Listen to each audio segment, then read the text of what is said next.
শোনাই রে, অনেকদিন হইল তোমারে দেখি না।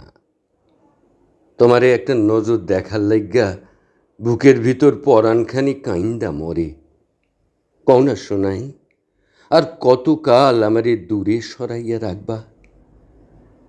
এত বছরের ভালোবাসা তুমি কেমনে ভুইল্লা গেলা? কেমনে আমারে সাইডে থাহো তুমি? আমার লাইগে কি তোমার পরাণ একটু কান্দে না? এতখানি পাষাণ তুমি কেমনে হইলা শোনাই? আমার বাসরে না আইসা তুমি কার ঘরের প্লাস্টিকের ফুল হইয়া রইছ? কোন মানুষের ঘরে সন্ধ্যা প্রদীপ হইয়া আলো দিতেছ? আমার বুকটা খালি কইরা কার বুকে মাথা রাইখা ঘুমাইতেছ তুমি? থাহো শোনাই, দোয়া করি তুমি সুখে থাহো। আমার অন্তর জইল্লা পুইড়া খাক হইয়া গেলেও আমি চাই তুমি সুখে থাহো।